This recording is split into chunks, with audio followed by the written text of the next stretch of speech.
আমার পিএলআইডির সমস্যা। পিএলআইডি, কোমর ব্যথা। কোমর ব্যথা। কত বছর ধরে ছিল এই সমস্যাটা? প্রায় 4-5 বছর। প্রায় 4-5 বছর ধরে। হ্যাঁ। আজকে কততম দিন চলতেছে আপনার? আমার 4 সেকশন চলছে। 4th নাম্বার সেশন চলতেছে। জি। কেমন আছেন এখন? এখন আলহামদুলিল্লাহ ভালো।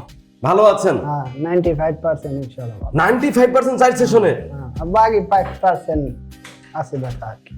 একদিন চিকিৎসা করেন, এখানে ডক্টরের কোনো ভিজিট লাগে না, তারপর এখানে ডক্টর কোনো ঔষধ দেয় না, কোনো প্রকার টেস্টের ঝামেলা নাই। আর এখানকার যে চিকিৎসা খরচটা আপনার কেমন মনে হয়? আপনি তো ভালোই সাধ্যের মধ্যে। আমাদের প্রবাসী ভাইয়েরা বা দেশের যে অন্যান্য ভাইয়েরা আছেন তারা চিকিৎসা করতে পারবেন তো? 100% পারবেন। আচ্ছা স্যার, আপনি তো এখানে ভর্তি আছেন, ভর্তি থেকে চিকিৎসা নিচ্ছেন। জি। আপনাকে মোট স্যার কতদিন থাকার জন্য বলেছে? 10 দিন থাকা। 10 দিন। কয়টা সেশনের কথা বলেছে?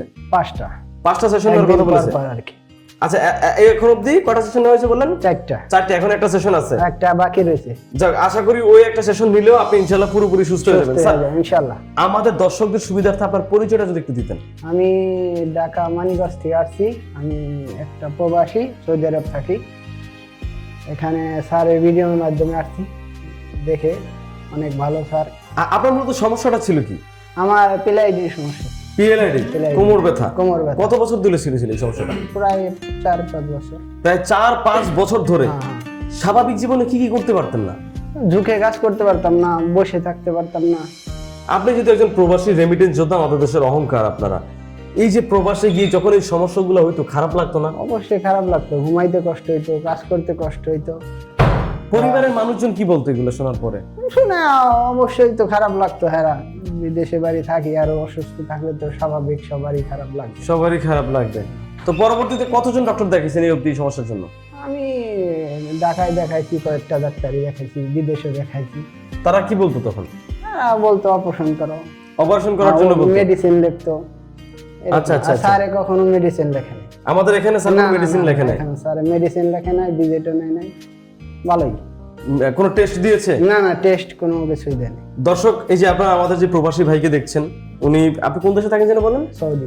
উনি একজন সৌদি আরব প্রবাসী এবং উনি দীর্ঘদিন যাবত ওনার হচ্ছে কোমর ব্যথার সমস্যায় ভুগছিলেন। এবং বিশেষ করে স্যার, আপনি চিন্তাও করতে পারবেন না, আমাদের প্রবাসী ভাইদের মধ্যে প্রায় 95% প্রবাসী ভাইয়েরা এই কোমর ব্যথা, হিপ জয়েন্ট ব্যথা, এই সমস্যাগুলোতে ভোগেন এবং তারা বিভিন্ন জায়গায় চিকিৎসা নেন, কিন্তু কোনো ভালো ফলাফল পান না। কারণ এইটার আসলে যে কোথায় যে ভালো চিকিৎসাটা হয় সেটা আসলে অনেক প্রবাসী ভাইয়েরাই জানেন না। তো আপনি এখানে আসার প্রথম দিন চিকিৎসা নেওয়ার 24 ঘন্টা পরে কেমন ফলাফল পাইছিলেন? ভালো রেজাল্ট পাইছি। ভালো রেজাল্ট পাইছি। সেকশন নিয়ে আর রেজাল্ট পাইছি। তো আমি জাস্ট আপনার এই কথার উপর ভিত্তি করে আমি আমাদের যে সকল প্রবাসী ভাইয়েরা এই ভিডিওটা দেখছেন, আমি তাদেরকে বলবো যে আপনারা প্রথম দিন চিকিৎসা নেওয়ার 24 ঘন্টার পরে একটা ভালো ফলাফল বুঝতে পারবেন। অন্তত এই জন্য হইলেও এখানে এসে অন্তত একদিন চিকিৎসা করতে পারেন। একদিন চিকিৎসা করেন, এখানে ডক্টরের কোনো ভিজিট লাগে না, তারপর এখানে ডক্টর কোনো ঔষধ দেয় না, কোনো প্রকার টেস্টের ঝামেলা নাই। আর এখানকার যে চিকিৎসা খরচটা আপনার কেমন মনে হয়? আপনি তো ভালোই সাধ্যের মধ্যে।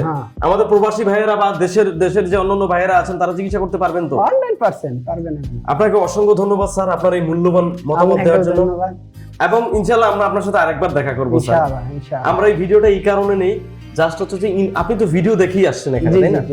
এই ভিডিওটা ঠিক এই কারণে নেই যাতে এই ইনফরমেশনটা আমরা যে এখানে একটা ন্যাচারাল পদ্ধতিতে আমাদের ডক্টর রাশেদ অ্যাডভান্স আকুপাংচারে আমাদের আতাল মুজিব রাশেদ স্যার তার নিজের হাতে যে চিকিৎসাটা করানো হয় ন্যাচারাল পদ্ধতিতে, ঔষধবিহীন, বিনা অপারেশনে, এই চিকিৎসার সংবাদটা, খবরটা সারা বিশ্বে পৌঁছে দেওয়ার জন্য, মানুষের কাছে এই তথ্যটা পৌঁছে দেওয়ার জন্য শুধুমাত্র আমাদের এই ভিডিওটা করা।